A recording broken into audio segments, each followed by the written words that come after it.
Assalamualaikum warahmatullahi wabarakatuh. Di sini kita akan melakukan sinau bareng ya anak-anak ya, sinau bareng untuk membahas latihan-latihan soal kalian di kelas 12 ini. Mari kita simak soal-soal berikut ini agar kalian bisa lebih memahami materi pelajaran pendidikan Pancasila dan kewarganegaraan dengan baik. Mari kita mulai dari soal yang pertama. Soal yang pertama, berdasarkan pasal 1 ayat 1 Undang-Undang Dasar Negara Republik Indonesia tahun 1945 disebutkan negara Indonesia ialah negara kesatuan yang berbentuk republik. Berbentuk republik pada pasal di atas menunjukkan pada bentuk pemerintahan. Negara Indonesia adalah negara kesatuan yang berbentuk republik. Jadi jika pertanyaannya adalah bentuk negara, maka jawabannya adalah kesatuan. Jika pertanyaannya adalah bentuk pemerintahan, maka jawabannya adalah republik. Untuk pertanyaan selanjutnya, berikut ini yang bukan termasuk faktor penghambat perkembangan iptek adalah. Jadi jawabannya adalah kesejahteraan sosial masyarakat, karena pertanyaannya adalah faktor penghambat perkembangan iptek. Untuk soal selanjutnya, Pancasila merupakan hasil perenungan panjang mengenai nilai-nilai kehidupan di Indonesia. Hal tersebut menjadikan Pancasila memiliki nilai-nilai ideal yang dicita-citakan. Berdasarkan hal tersebut, Pancasila berkedudukan sebagai jawabannya adalah pandangan hidup bangsa, karena kata kuncinya adalah sebagai hasil perenungan panjang. Untuk soal selanjutnya, pada suatu diskusi, ada kalanya pendapat yang kita ungkapkan bertentangan dengan hasil keputusan secara umum. Namun sebagai warga negara yang baik, hendaknya kita tetap bertanggung jawab menerima dan melaksanakan hasil tersebut. Perbuatan tersebut mencerminkan adanya penerapan nilai Pancasila, yaitu pada sila jawabannya jelas sila keempat, karena sila keempat adalah kerakyatan yang dipimpin oleh hikmat kebijaksanaan dalam permusyawaratan, karena cerita di atas adalah cerita yang berhubungan dengan kegiatan musyawarah, sehingga penerapan Pancasila yaitu sila keempat. Untuk soal selanjutnya, lembaga negara yang keberadaannya muncul setelah adanya amandemen Undang-Undang Dasar Negara Republik Indonesia tahun 1945 yaitu Mahkamah Konstitusi. Jadi Mahkamah Konstitusi ini baru ada setelah adanya perubahan terhadap Undang-Undang Dasar Negara Republik Indonesia. Untuk soal selanjutnya, sebagai seorang bupati, Pak Tawa selalu melibatkan masyarakat umum, komunitas, dan organisasi pemuda dalam rapat pembahasan rencana pembangunan wilayah. Setiap masyarakat, komunitas, maupun organisasi pemuda diberikan kesempatan untuk menyampaikan pendapat mengenai rencana pembangunan wilayah yang lebih baik. Rapat tersebut mencerminkan adanya praktek demokrasi secara langsung, karena rakyat ikut dilibatkan secara langsung. Terus soal selanjutnya, bulan April 2024 merupakan puncak pesta demokrasi 5 tahun bagi masyarakat Indonesia. Karena masyarakat Indonesia pada bulan April tahun depan memilih para anggota Dewan Legislatif, yaitu anggota DPR, DPD, dan DPRD, serta memilih Presiden dan Wakil Presiden. Komisi Pemilihan Umum sebagai penyelenggara pemilu memberikan informasi terbuka terkait perhitungan dan hasil dari pemilihan anggota Badan Legislatif dan pemilihan presiden di seluruh wilayah Indonesia. Pernyataan tersebut terkait dengan asas pemilu, yaitu asas profesionalitas.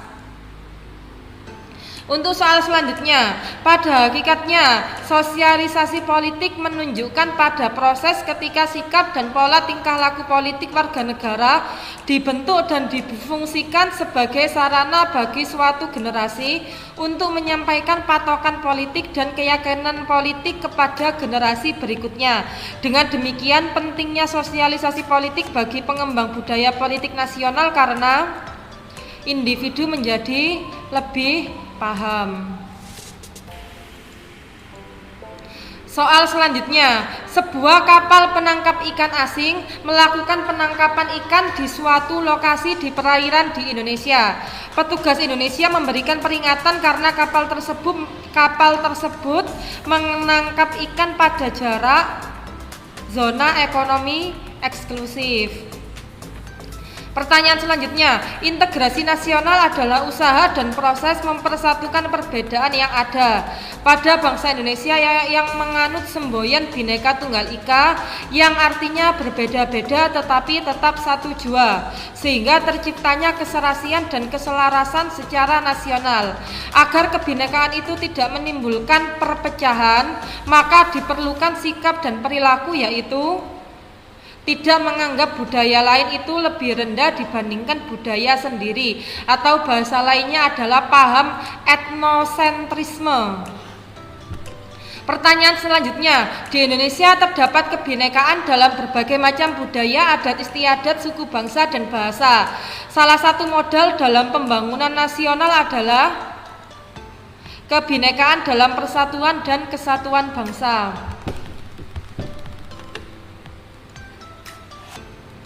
Untuk soal selanjutnya, beberapa lembaga negara di Indonesia yang bersifat mandiri, artinya lembaga tersebut tidak bisa dicampuri urusannya. Lembaga tersebut yaitu Mahkamah Agung dan Mahkamah Konstitusi.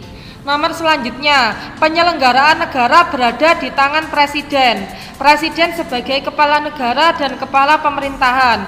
Presiden tidak bertanggung jawab kepada parlemen. Kabinet dibentuk oleh Presiden. Hal tersebut merupakan ciri-ciri sistem pemerintahan, yaitu presidensial. Karena kata kuncinya adalah penyelenggaraan negara berada di tangan Presiden. Soal selanjutnya, berikut ini yang bukan termasuk faktor pendorong persatuan Indonesia adalah wilayah negara yang begitu luas. Pertanyaan selanjutnya, berikut ini sikap untuk menghargai budaya orang lain kecuali memiliki sikap kedaerahan berlebihan atau sukuisme. Paham sukuisme. Jadi paham sukuisme ini tidak boleh dilakukan ya anak-anak. Pertanyaan selanjutnya, kesadaran berbangsa dan bernegara merupakan syarat mutlak bagi suatu bangsa agar kehidupan di suatu negara lebih harmonis, damai, dan sejahtera. Hal tersebut akan terwujud apabila seluruh komponen masyarakat merasa memiliki terhadap bangsa dan negara, sehingga akan berbuat yang terbaik demi bangsa dan negaranya. Pertanyaan selanjutnya, Indonesia merupakan negara yang sangat luas dan beragam, sehingga dalam pembangunan masih ada daerah yang tertinggal, terutama di daerah yang terpencil, serta adanya ancaman dari luar negeri. Di bawah ini yang termasuk faktor penghambat persatuan Indonesia adalah paham etnosentrisme, atau yang seperti yang sudah saya jelaskan di nomor sebelumnya, atau paham menganggap budaya lain lebih rendah daripada budaya sendiri. Untuk soal selanjutnya, dalam pelaksanaan otonomi daerah ada sebuah penyerahan wewenang dari pemerintah pusat kepada pemerintah daerah untuk mengatur dan mengurus rumah tangga daerahnya sendiri, yang disebut dengan asas desentralisasi atau asas otonomi daerah. Soal berikutnya, Pak Sasa adalah seorang pejabat sebuah pemerintahan dan merupakan anggota aparatur negara. Ia memiliki prinsip bahwa anak atau saudaranya harus bisa menjadi ASN juga melalui bantuannya, karena ia merasa memiliki wewenang untuk mengangkatnya. Pemikiran Pak Sasa tersebut sangat merugikan bagi para calon pegawai pemerintahan yang ingin mendapatkan kesempatan tersebut. Hal tersebut merupakan tindakan yang dianggap penyelewengan jabatan, yaitu nepotisme, karena lebih mementingkan saudaranya dibandingkan dengan kemampuan hard skill dan soft skill dalam perekrutan karyawan atau aparatur sipil negara. Nomor selanjutnya, teman di sekolah ada yang keturunan Jawa, Papua, dan Minang. Hal tersebut menunjukkan adanya perbedaan dalam bentuk suku bangsa ya, karena suku Jawa, suku Papua, dan suku Minang. Pertanyaan selanjutnya, salah satu tindakan nyata yang dapat dilakukan oleh pemerintah untuk menghadapi ancaman di bidang ekonomi adalah mengembangkan usaha kecil, mikro, menengah, dan koperasi. Pertanyaan selanjutnya, penegakan pertahanan dan keamanan dalam Negara Kesatuan Republik Indonesia masih menghadapi banyak masalah dan ancaman.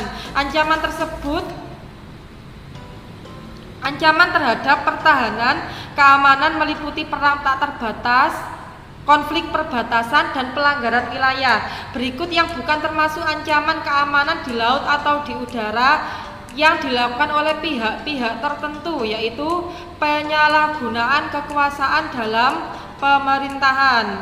Untuk pertanyaan selanjutnya, hak asasi manusia merupakan seperangkat hak yang melekat pada manusia sebagai makhluk Tuhan yang Maha Esa dan merupakan anugerahnya yang wajib dihormati, dijunjung tinggi, dan dilindungi keberadaannya.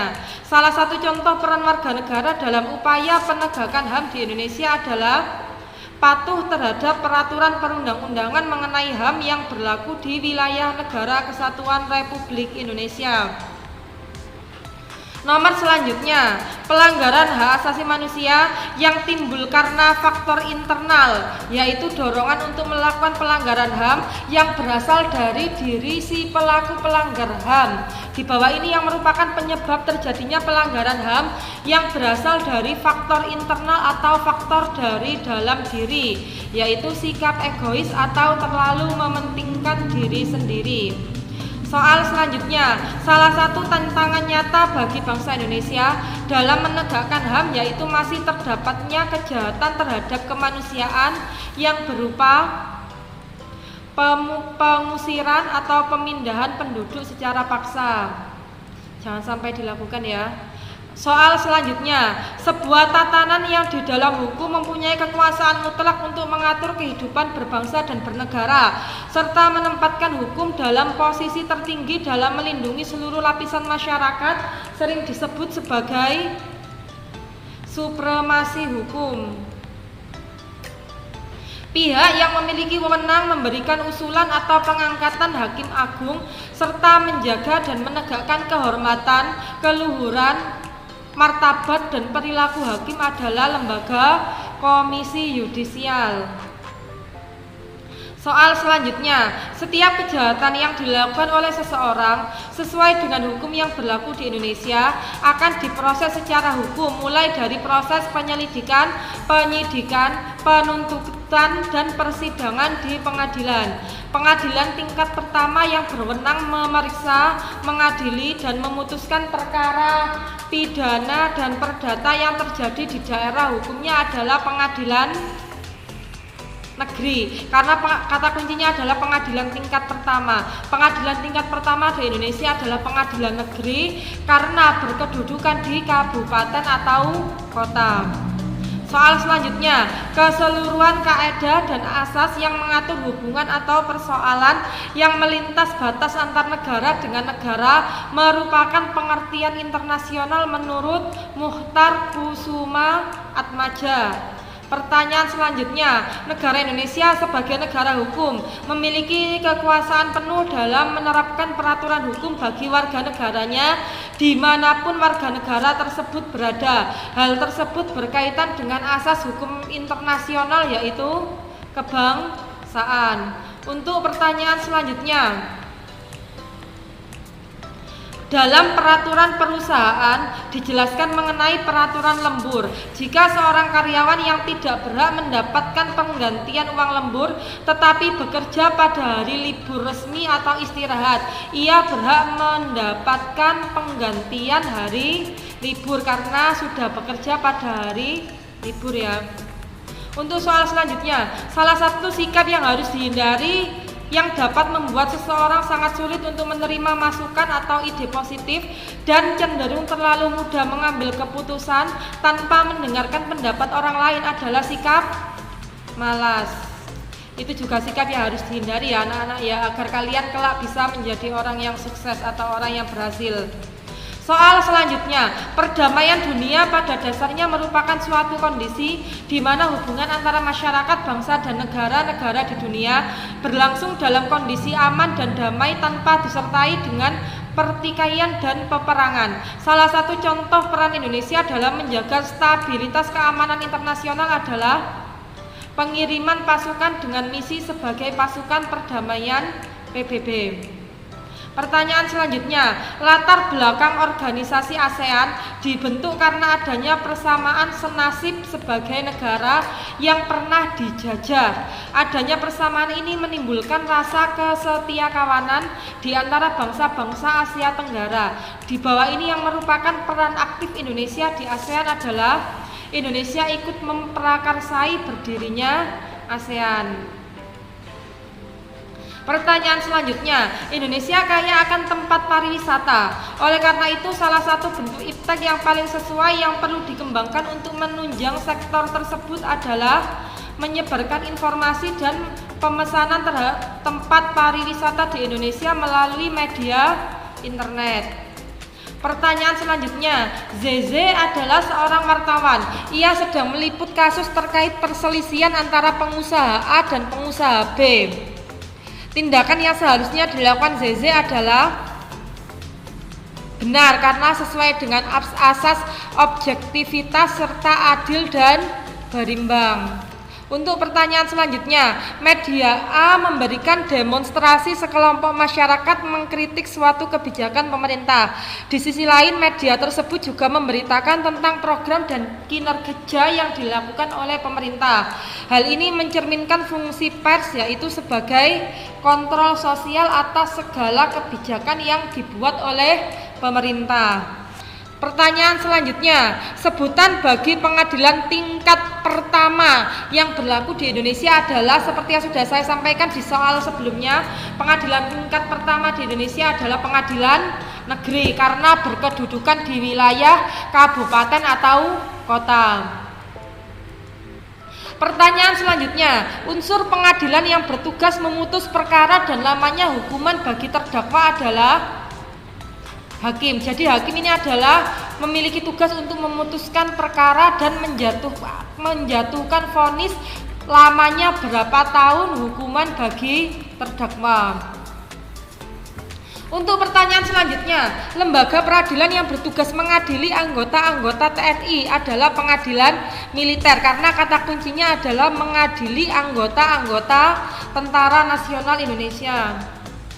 Pertanyaan selanjutnya, lembaga yang bersifat mandiri dan mempunyai wewenang mengusulkan hakim agung, menjaga dan menjalankan kehormatan, keluhuran, martabat para hakim, yaitu lembaga komisi yudisial. Pertanyaan selanjutnya, pelaksana kekuasaan kehakiman bagi rakyat pencari keadilan adalah peradilan umum. Jadi peradilan umum adalah pelaksana kekuasaan kehakiman bagi rakyat pencari keadilan. Nomor selanjutnya, orang yang dituduh bersalah dalam sidang pengadilan disebut dengan terdakwa. Jadi terdakwa adalah orang yang dituduh bersalah dalam sidang pengadilan. Soal selanjutnya, pengadilan umum yang bertugas memeriksa dan memutuskan perkara dalam tingkat pertama dari segala perkara perdata dan pidana sipil semua golongan penduduk adalah pengadilan negeri. Karena kata kuncinya juga di pengadilan tingkat pertama. Soal selanjutnya, pasal 15 Kitab Undang-Undang Hukum Acara Pidana menegaskan bahwa penasihat hukum dapat mengikuti jalannya persidangan dengan cara mendengar, melihat, dan bertanya. Pertanyaan selanjutnya, daerah hukum pengadilan negeri adalah karena pengadilan negeri kedudukannya di wilayah kabupaten atau kota atau pengadilan tingkat pertama. Jadi jawabannya jelas karena sudah saya jelaskan pada soal-soal sebelumnya ya. Jadi daerah hukum pengadilan negeri adalah di tingkat kabupaten atau kota. Untuk pertanyaan selanjutnya, pernyataan Indonesia sebagai negara hukum terdapat dalam Undang-Undang Dasar, yaitu pada batang tubuh. Demikian materi pembahasan yang sudah saya sampaikan dari mulai soal nomor 1 sampai soal nomor 50. pelajari dengan baik soal yang sudah saya berikan, dan semoga kalian selalu sukses dan diberikan kemudahan oleh Allah dalam melakukan apapun. Sampai jumpa di episode Sinau Bareng pada pertemuan selanjutnya. Saya akhiri, assalamualaikum warahmatullahi wabarakatuh.